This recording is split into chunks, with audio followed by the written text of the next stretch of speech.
When the blade met his belly, he did not scream. The samurai was forbidden to. The steel tore slowly across his abdomen, left to right, then upward, the ritual that turned death into discipline. Blood pooled like lacquered ink across the tatami, mats, the smell of iron mingling with incense. Behind him, his wife knelt, dressed in pure white silk, her hands trembling only once. She waited until his head fell forward, until the witnessing retainers bowed their heads. Then, without hesitation, she lifted the knife. Her death was not required by law. It was required by honor. In feudal Japan, the concept of seppuku, ritual suicide, was seen as the highest expression of loyalty, courage, and moral purity. But what followed in its shadow was something far darker and quieter. The expectation that a samurai's wife must die after him.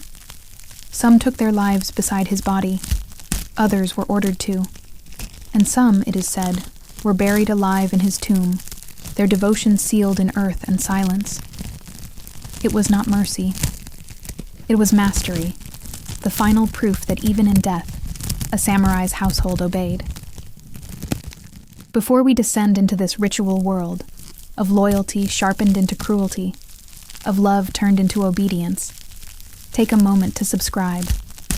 Because tonight, we unravel the tragedy of devotion and the question that lingers centuries later. When does honor become horror? The room was small. Tatami mats. A single scroll. Incense rising in a thin thread of smoke. And at the center, a man in white. Every movement was deliberate.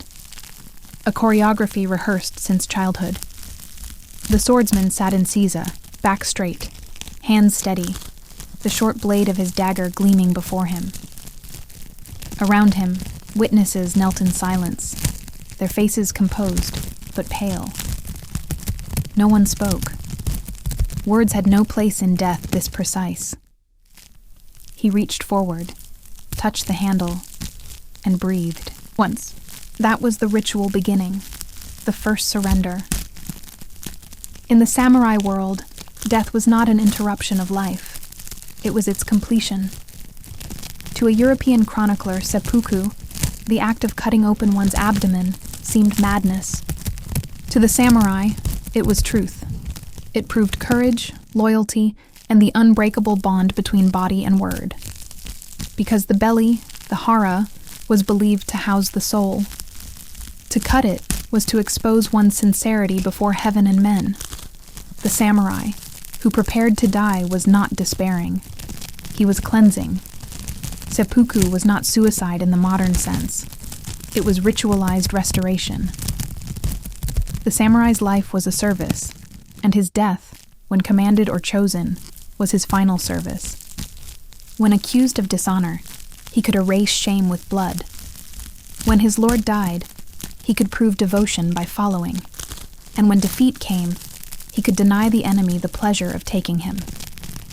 Honor, to the samurai, was not reputation. It was existence itself. The ceremony had rules older than memory.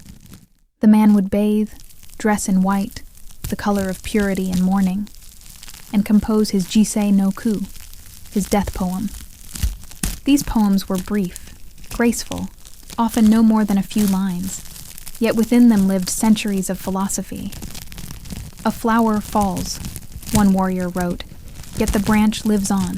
Seasons repeat as I depart. When all was ready, the samurai knelt before his dagger, the tanto or wakizashi, placed neatly on a white cloth. The blade gleamed like winter moonlight. A second man stood behind him, his kaishakunin, the one who would end his suffering with a swift decapitating strike when the first cut was made. The silence that followed was sacred. He would open his robe, exposing the belly, and plunge the blade in from left to right, then upward, the motion of honesty itself. The pain was unimaginable, yet he was not to cry out. To scream was to shame one's family. To flinch was to mar one's faith. The kaishakunin, watching his master's expression, waited for the briefest nod, the signal. Then the blade fell, clean and merciful. A single stroke turned agony into eternity. The onlookers would bow. A servant would lift the severed head, wrap it in silk, and place it beside the body. The scroll would be rolled, the incense extinguished. The room, for a moment, would smell of blood and sandalwood, the scent of discipline fulfilled. To outsiders, it was monstrous. To the samurai, it was beautiful. This was not a death of despair. It was an affirmation of control.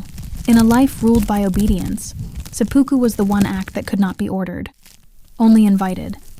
It allowed a warrior to claim his end as his own. That illusion of agency, of choosing death before humiliation, was the final privilege of rank. But even in this sacred symmetry, there was shadow. Because beneath every act of willing death, there stood a witness who expected it. A lord, a shogun, a code written in centuries of obedience. The sword that opened the belly also closed the cage. And those who lived within that cage, the wives, who watched, the women who prepared the robes, who burned the incense and wiped the blood, carried the same burden. They were told that honor had no gender, that devotion was a mirror. And if the husband's soul found peace only through death, the wife's love was expected to follow. This was how loyalty became inheritance. The samurai's blade did not stop at his own body.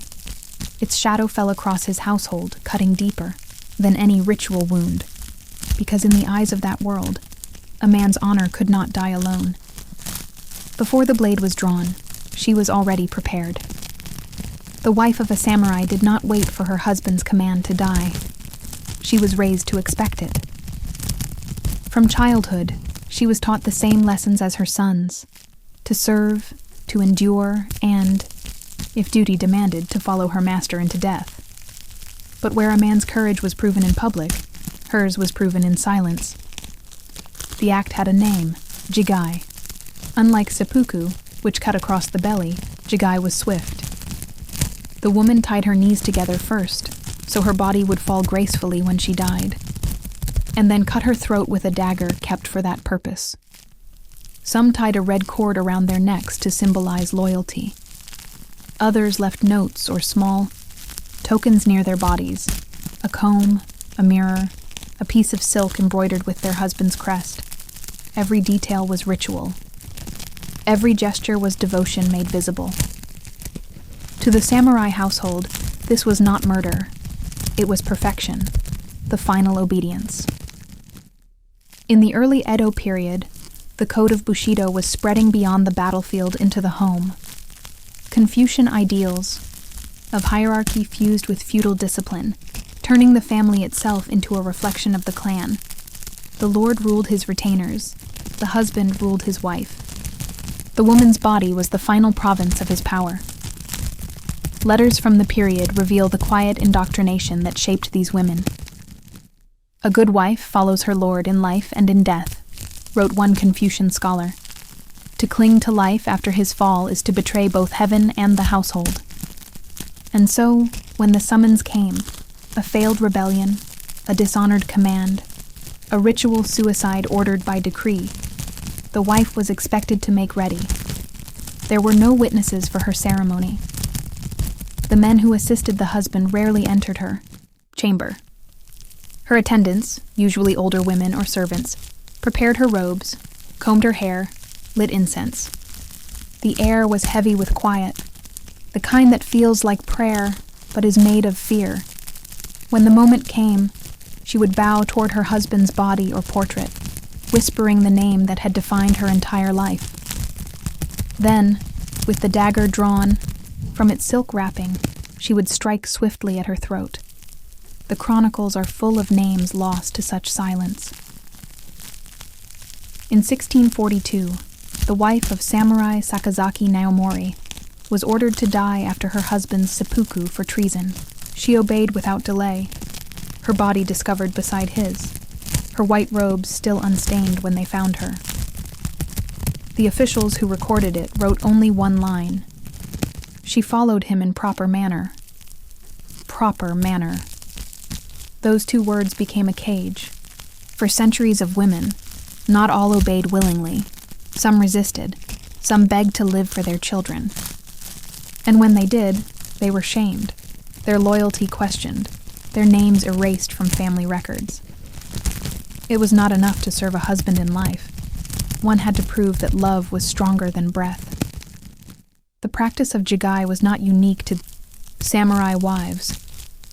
It was the reflection of a wider cultural ideal, that a woman's worth was measured by how completely she could disappear into duty. The wife of a fallen warrior who refused to die risked more than dishonor. She risked ostracism. Families hid such women, called them cursed, or forced them into convents. And yet, in their final letters, written in delicate brushstrokes, hidden between folds of silk, a different story emerges. One woman wrote, "If I die now, it is not from loyalty, but from fear." Another, "They tell me it is virtue to follow him, but I have done nothing wrong, and still I am condemned." These confessions never left their chambers. They were burned with the bodies. But the few that survived, fragments preserved in temple archives, reveal a truth that the chronicles could never admit. Many of these women did not die for love. They died because their lives were never theirs to begin with. There were exceptions, moments of quiet defiance. Some wives fled before the final order came, taking their children and vanishing into villages far from their clan's reach. Others sought sanctuary in Buddhist convents, where nuns lived under vows of poverty and anonymity, a different kind of death. But even there, the past followed them. Monks who recorded their names often added a single note. She fled from seeing her husband's grave. And yet, among the samurai, such defiance was rarely spoken aloud. The ideal of the loyal wife endured because it served the same purpose as the sword. It kept the hierarchy intact. The samurai's death was meant to prove his honor. The wife's death was meant to preserve his legend. Without her silence, his sacrifice looked human, flawed, mortal. So she was erased, elevated and buried, all in one motion. In the official histories, her death was a poem. In life, it was a sentence written for her. The sword that ended his life was sharp. The silence that ended hers was sharper. And from that silence would grow a tradition, a household that died as one, bound not by love, but by expectation. When a samurai fell, he did not fall alone. In the world of feudal Japan, death was contagious. It spread down the ranks of a household like fire through dry reeds. The suicide of a master was never an isolated act of honor. It was the spark that ignited a carefully prepared ritual of extinction. When a daimyo, a feudal lord, was ordered to commit seppuku, the entire structure beneath him trembled. Servants, retainers, wives, concubines, guards, all knew what came next. Some would be dismissed, some exiled. But the closest, the most loyal, would be expected to die with him. This act had a name too, junshi, following in death. In Aitsatsu theory, it was voluntary. In practice, it was demanded. Imagine the scene. A great manor surrounded by pine trees, the sound of wind chimes and distant crows. Inside, the lord sits before his dagger, preparing his final poem. Outside, his retainers line the courtyard, kneeling, dressed in white, waiting for the smoke that signals his death. When the incense burns out and the blade falls, they draw their own swords.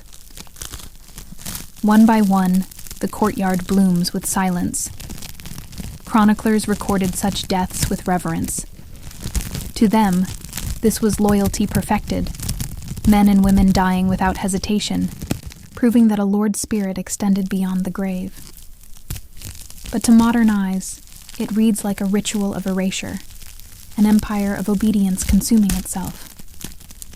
The most famous of these stories is the Akko incident, known to the world as the legend of the 47 Ronin. In 1701, Lord Asano Naganori, a young daimyo of Akko, was ordered to commit seppuku after drawing his sword within the shogun's castle, a forbidden act, no matter the reason. His Mao retainers, stripped of rank and title, became ronin, masterless men. For 2 years they wandered as beggars and merchants, secretly plotting revenge. When they finally struck, killing the man responsible for Asano's death, they did not flee.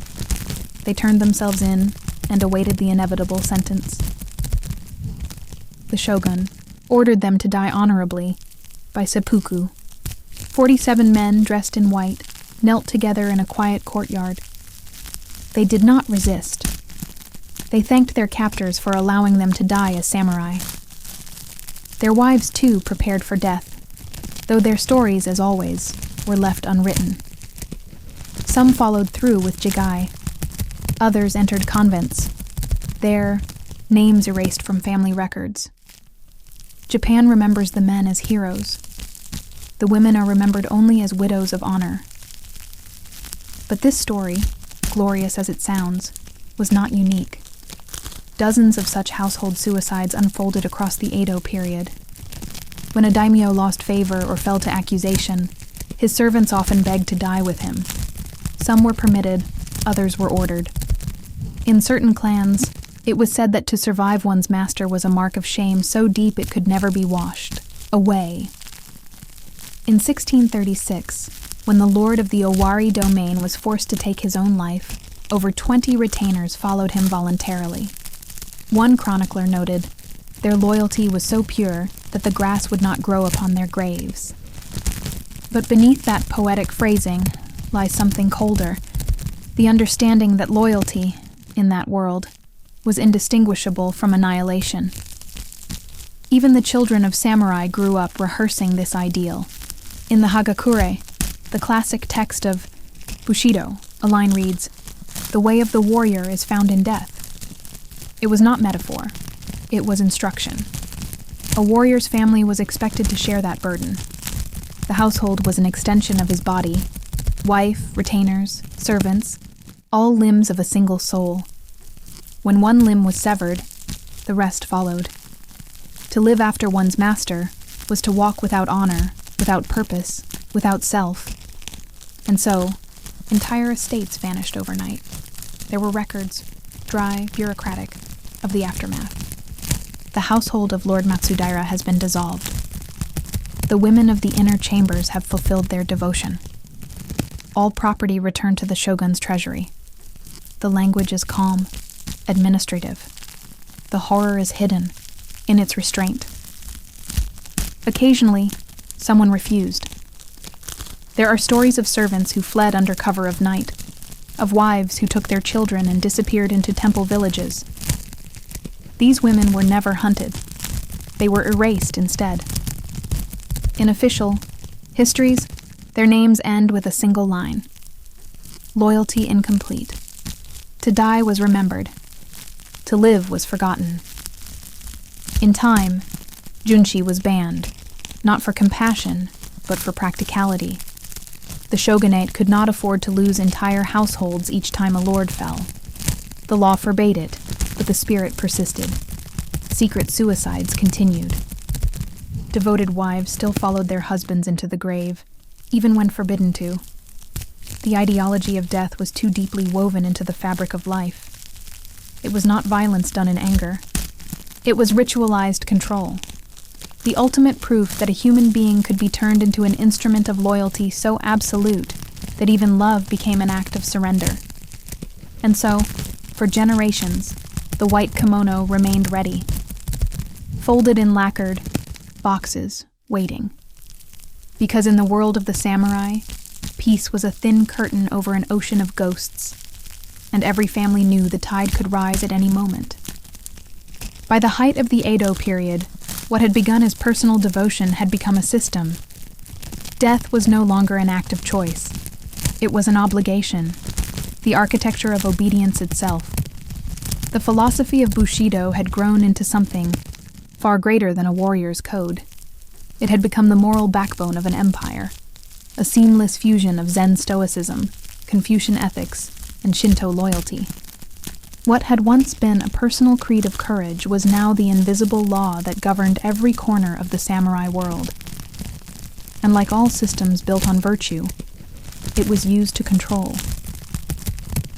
In the beginning, seppuku was an act of defiance, a warrior's way of asserting his dignity against defeat or disgrace.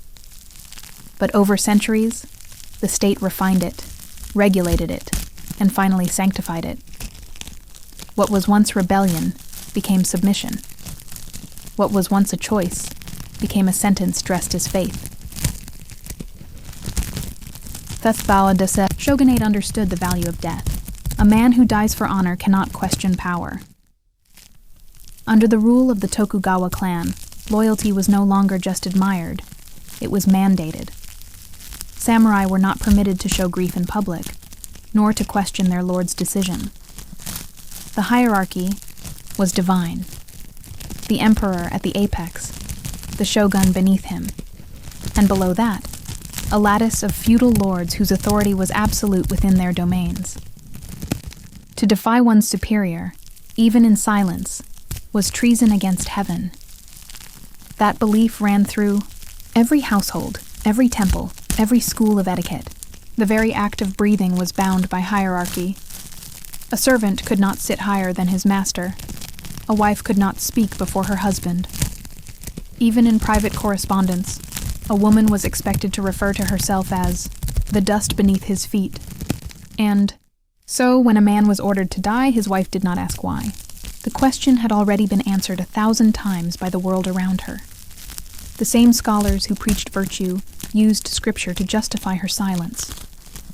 As the moon follows the sun, wrote one philosopher, so must the wife follow, her husband, even into darkness. Religion sanctified what reason could not defend. Zen Buddhism spoke of impermanence, that life and death are but waves upon the same sea. Confucianism exalted order above all, teaching that harmony required sacrifice. Together, they formed the perfect moral trap. To obey was righteousness, to question was chaos. In this way, faith became indistinguishable from law. The wife who committed jigai beside her husband was not just fulfilling personal devotion, she was upholding the very image of moral Japan. Her death was both sacrifice and spectacle, meant to teach others the meaning of purity. The act was no longer private, it was cultural performance. Chroniclers describe such deaths with reverent calm. She met death with serenity. She cut her throat before the ashes cooled. She departed this world as a true wife should. The tone is always the same. Gentle, detached, erasing the horror behind the words. But the documents of the era also show cracks in that perfection. Temple records from Kyoto and Edo mention women who refused jigai and were disowned, who entered convents seeking peace but carried nightmares that never ended. In the margins of one priest's logbook, a single note. She came weeping, saying her husband demanded her life. I told her that the Buddha demands none.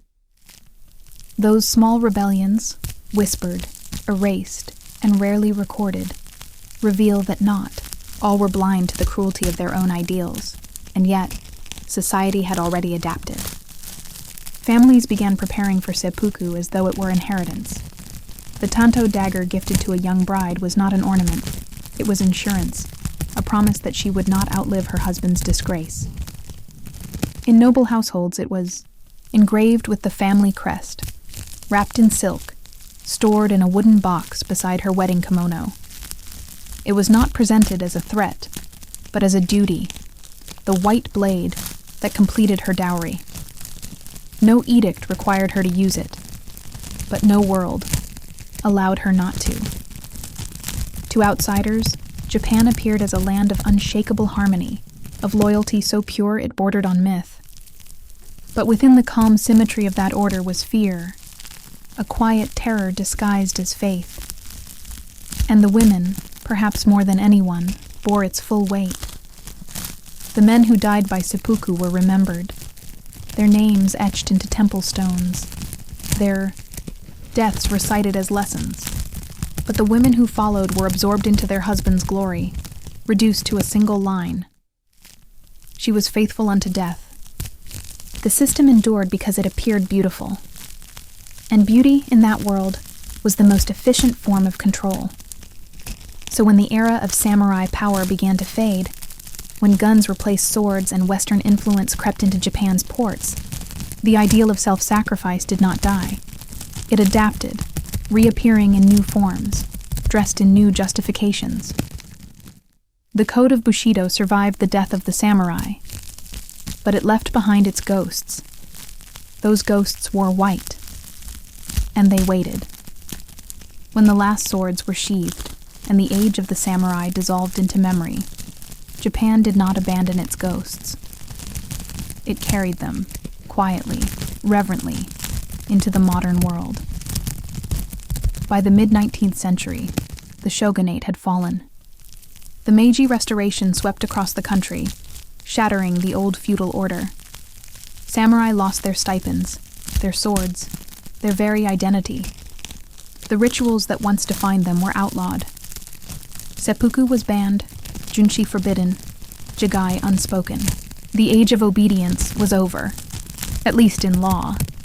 And yet, something in the national soul refused to let go. The white kimono, once the garment of death, lingered as a symbol of purity and devotion. Pain became aesthetic. Sacrifice became art. And the old virtues of loyalty and self-destruction were reimagined, no longer as commands, but as ideals. The new Japan was desperate to modernize, but it could not escape the poetry of its own past. Writers of the Meiji and Taisho eras, men like Mori Ogai and Yukio Mishima, resurrected the samurai's death with a different kind of blade, words. In their stories, seppuku became beautiful again, a final, pure rebellion against corruption and modern decay. To them, dying for honor was not barbaric. It was the only authentic act left in a world of compromise. And as the nation marched into the 20th century, those old values re-emerged in uniform. The code of Bushido, reinterpreted, weaponized, became the moral backbone of Japan's military ethos. In schools, children learned that loyalty was sacred, that to die for one's country was the highest virtue. In the Pacific War, pilots wore white headbands inscribed with certain death and flew into the horizon with the same serenity once demanded of the samurai's wife. History had repeated itself, not as ceremony, but as machinery. The tanto had become the airplane, the white kimono, the flight suit. The same rhetoric of purity, loyalty, and self-sacrifice now fed empires instead of clans. The women who once waited in silence for their husbands' deaths now waited for telegrams from distant battlefields. And when those telegrams came, many, dressed in white once more, not to die, but to mourn. Yet beneath the nationalism and the myth-making, something deeper persisted. The belief that beauty could sanctify suffering.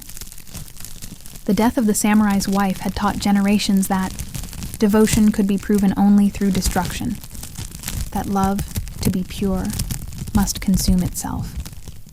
That belief survived in stories, in theater, in the haunting imagery of kabuki and no, where women in white drift across darkened stages, embodying both grace and grief.